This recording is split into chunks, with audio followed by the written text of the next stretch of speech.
Hello guys, आप देख रहे हैं फ्लाइंग करियर पॉइंट। दोस्तों, आप सभी का हमारे चैनल पे बहुत बहुत स्वागत है। तो गाइस, आज हम लोग शुरू करेंगे। प्रागैतिहासिक काल अभी चल रहा है, तो प्रागैतिहासिक काल में नवपाषाण काल हम लोग पढ़ रहे थे। मध्यपाषाण काल कल कंप्लीट हो गया है और आज हम लोग पढ़ेंगे नवपाषाण काल। तो नवपाषाण काल किस प्रकार से पुरापाषाण काल और मध्यपाषाण काल की तुलना में किस प्रकार से अलग रहा है और मानव ने किस प्रकार से विकास किया, इसमें यहाँ क्या क्या परिवर्तन हमको नजर आता है, उसके विषय में एक एक करके हम लोग जानेंगे। तो चलिए आइए शुरू करते हैं। तो सबसे पहले हम लोग देखेंगे कि नवपाषाण काल का जो टाइमिंग रहा है ये 9000 ईसा पूर्व 9000 ईसा पूर्व से 1000 ईसा पूर्व के बीच में रहा है। नवपाषाण काल को ही नियोलिथिक एज कहा जाता है इंग्लिश में। नियोलिथिक के विषय में कहा जाता है कि सर जॉन लुबाक, जो कि 1865 ईस्वी में इन्होंने एक नया मत दिया था, जिन्होंने जो है एक पुस्तक लिखी थी प्री हिस्टोरिका टाइम्स। इन्होंने एक पुस्तक लिखी थी। इस पुस्तक में इन्होंने सबसे पहले 1865 में नियोलिथिक शब्द का इस्तेमाल किया था सर जॉन लुबाक ने। तो नियोलिथिक शब्द का जो है प्रयोग यहीं पर से शुरू हुआ है। सर जॉन लुबाक ने अपनी पुस्तक में प्री हिस्टोरिका टाइम्स। तो ये इस तरह के सवाल यूपीपीसीएस या यूजीसी में बहुत आते हैं। आप लोग याद रखिएगा, इस तरीके के जो है जितने भी सवाल हैं आप लोग इनको जो है रट लीजिएगा बिल्कुल। पुस्तक इनके जो है ये किनकी पुस्तक है, इस तरीके के सुमेल कराने वाले क्वेश्चन बहुत आते हैं, सुमेल कराने को आ जाते हैं और ये क्वेश्चन गलत भी बहुत लोगों के हो जाते हैं। तो गलत ना होने पाए, सर जॉन लुबाक, याद रखिए सर जॉन लुबाक की प्री हिस्टोरिका टाइम्स ये पुस्तक का नाम है। 1865 में ये पुस्तक लिखी थी। इन्होंने अपना मत दिया था कि इसमें नियोलिथिक शब्द का प्रयोग किया था। सबसे पहले नियोलिथिक शब्द का प्रयोग का मतलब यहाँ पर ये है, अर्थ ये है कि जो नवपाषाण काल की जब शुरुआत हुई तो यहाँ पर इन्होंने देखा कि जो पाषाण प्रौद्योगिकी है इसका यहाँ पर मानव ने बहुत अच्छी तरीके से प्रयोग करना सीख लिया था। अब यहाँ पर अधिक कुशलता के साथ अधिक रूपों में बहुत सारे औजार प्राप्त होते हैं। अधिक कुशलता में अधिक रूपों में यहाँ पे पाषाण के औजार बने हुए दिखाई देते हैं। तो पाषाण प्रौद्योगिकी का बहुत ज़्यादा यहाँ पर इस्तेमाल होने लग गया था, इसीलिए इसको नियोलिथिक एज कहा गया। तो आप लोग जो है ये चीज़ नोट कर लीजिएगा, अधिक कुशलता के साथ और अधिक रूपों में औजार बनाए जाने लग गए थे। इसके बाद डी गार्डन चाइल्ड ने कहा है, इनका अपना मत है कि नवपाषाण और ताम्रपाषाण को अन्न उत्पादक अर्थव्यवस्था कहा है। अन्न उत्पादक अर्थव्यवस्था, डी गार्डन चाइल्ड ने इस काल को यहाँ पर नवपाषाण काल और ताम्रपाषाण काल, नवपाषाण काल की जब शुरुआत होती है तो नवपाषाण काल के लास्ट चरण जो रहा है, अंतिम स्टेज रही है, तो वहाँ पर मानव ने तांबे का इस्तेमाल शुरू कर दिया था, धातु का प्रयोग करना शुरू कर दिया था और धातु में सबसे पहले प्रयोग में लाई जाने वाली जो धातु रही है वो तांबा रही है। तो इस प्रकार से इस काल को ताम्रपाषाण काल की संज्ञा भी दी जाती है। अब एक क्वेश्चन बहुत ज़्यादा आता है कि सबसे पहले कौन सी धातु का प्रयोग मानव ने किया। तो सबसे पहले जो धातु का इस्तेमाल किया है वो तांबा रहा है। पहले ताम्र युग पहले, फिर लौह युग। तो ये ताम्र युग रहा है। यहाँ पर तांबे का सबसे ज़्यादा प्रयोग हुआ। जब तांबे की का जो है खोज कर ली मानव ने, तो यहीं पर से कृषि का भी विकास शुरू हुआ। मानव ने कृषि करना भी शुरू कर दिया। इसके बाद माइल्स वर्किट लिखते हैं कि विशिष्ट विशेषकों को नवपाषाण संस्कृति कहा है। विशिष्ट विशेषकों को कुछ विशेषता रही है, माइल्स वर्किट के मतानुसार कि कुछ विशेषता रही है इस काल की, जिस कारण से इस काल को नवपाषाण संस्कृति कहा जाना चाहिए। तो वो विशिष्ट विशेषताएं कौन सी रही हैं उसके विषय में इन्होंने कहा है कि सबसे पहले यहाँ पर दिखाई देता है कि कृषि कार्य शुरू हो गया था और पशुपालन तो मध्यपाषाण काल में शुरू हो गया था, लेकिन यहाँ पर अधिक मात्रा में पशुओं को पाला जाने लग गया था। अब भेड़, बकरियां, गाय, बैल, भैंस, ये जो जितने भी जानवर थे इनको अधिक मात्रा में मानव ने पालना शुरू कर दिया। अब रोज़ रोज़ शिकार पर न जा करके, रोज़ रोज़ आखेट पर न जा करके, आखेटक न करके, वो एक बड़ी मात्रा में पशुओं को पाल करके रखना शुरू कर दिया बाड़े में, जिससे उसका एक भोजन का भी जो है व्यवस्था हो गई। पशुओं को पाल करके उसने पशुओं के मांस के माध्यम से एक प्रकार से भोजन का उसने व्यवस्था कर लिया कि अब रोज़ रोज़ शिकार पे नहीं जाना पड़ेगा। जब भी भूख होगी, जब भी जो है भोजन की तलाश होगी, तब हमको ये भोजन मिल जाएगा यहाँ पर से।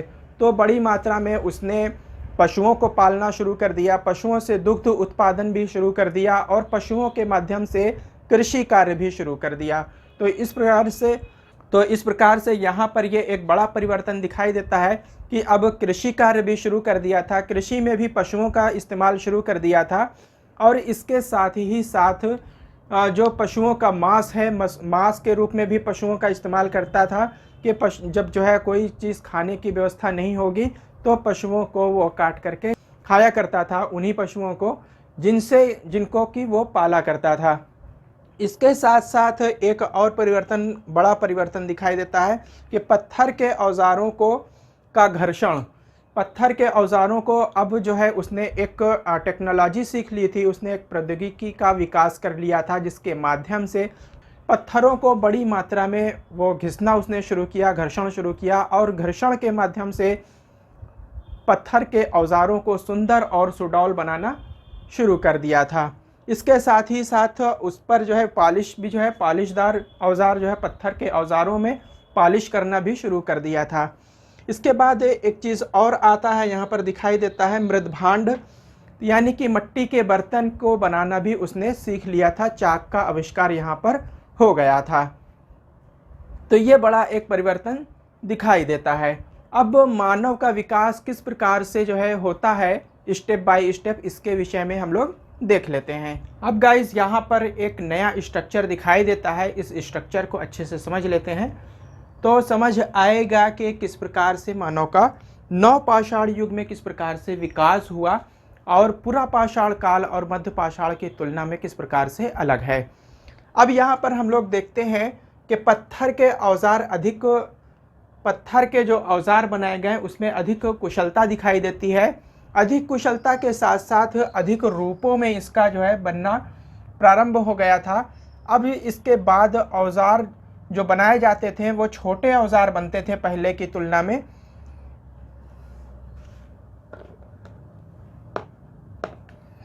अब जो पहले की तुलना में जो औजार बनते थे वो पहले की तुलना में काफ़ी छोटे होते थे, और इसके बाद जो औजार बनाने की जो तकनीकी रही है उस तकनीकी में जो है उन्होंने परिवर्तन किया। अब औजारों को अधिक अच्छे रूपों में उसको घर्षण करके उनको सुंदर और सुडौल बनाया जाने लग गया।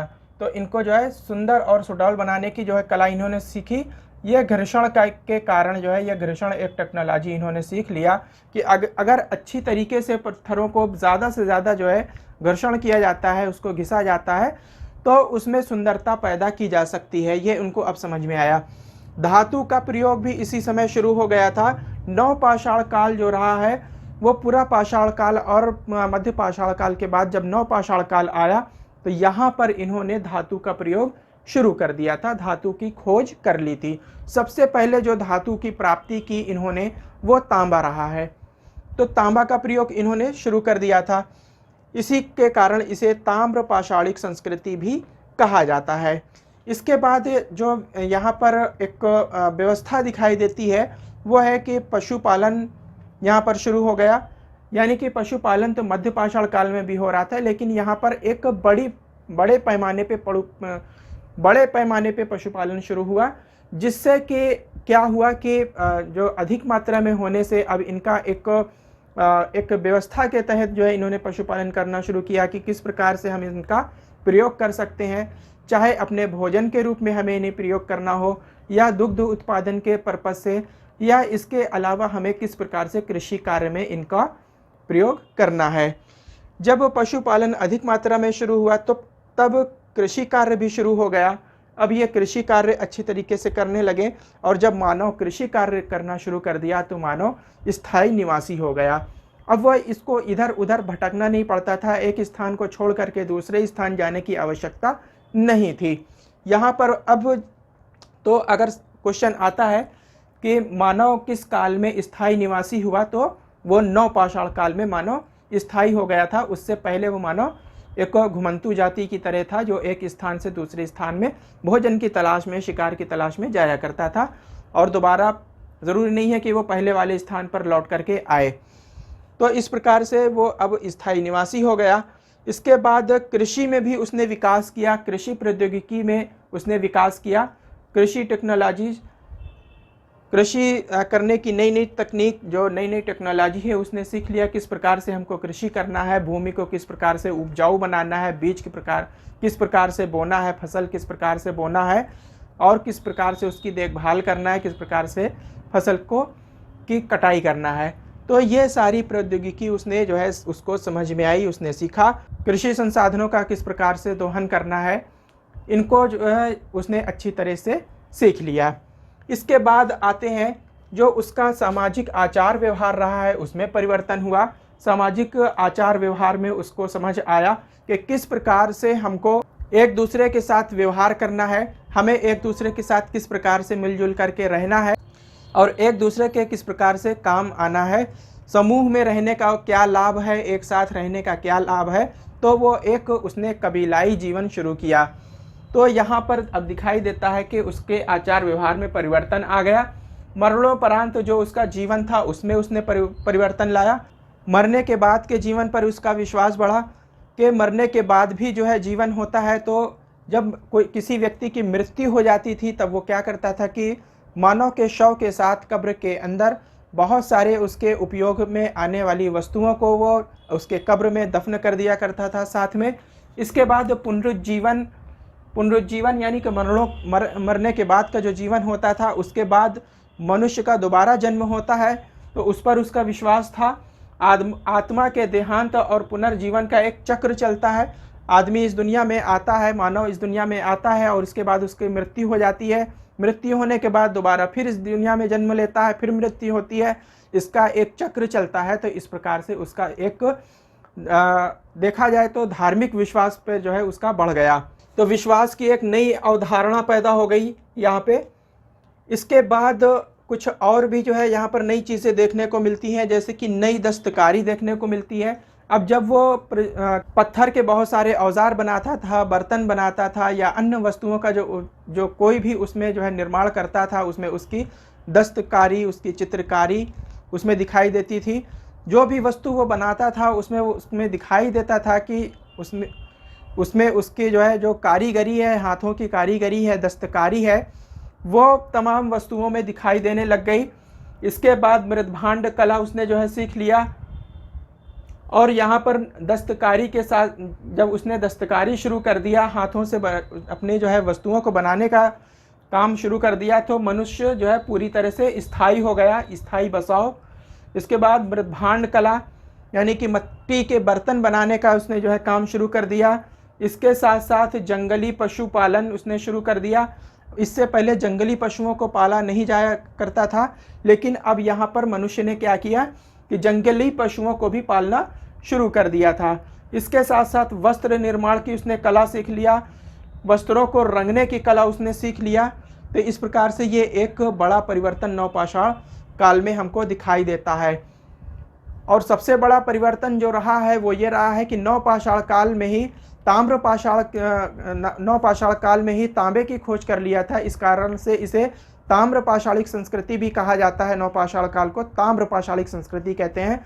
इससे मानव के जीवन में बहुत बड़ा जो है परिवर्तन आया। उसने कृषि कार्य शुरू कर दिया, और भी बहुत सारे उसके जीवन में बहुत बड़े परिवर्तन नज़र आते हैं। तो गाइज़ ये एक यहाँ तक जो है इसका चैप्टर अभी आज रखते हैं। इसके बाद इसके जो है और भी अभी इससे संबंधित है, तो इसके विषय में हम लोग आगे बात करेंगे। कुछ थोड़े बहुत टॉपिक इसमें और रह गया है विषय, तो इसी को कंटिन्यू करेंगे गाइज़ अगले वीडियो में। और जो लोग हमारे चैनल पे अभी नए हैं, जिन लोगों ने अभी तक सब्सक्राइब नहीं किया है गाइस, आप लोग सब्सक्राइब कर लीजिएगा, बराबर में लगे हुए बेल का आइकन को प्रेस कर लीजिएगा। और अगर हमारा वीडियो पसंद आया है तो आप लोग लाइक कर दीजिएगा और अपने सोशल मीडिया प्लेटफॉर्म पे इसको शेयर कर दीजिएगा। गाइस अगली वीडियो में हम फिर से मिलेंगे। Thank you very much.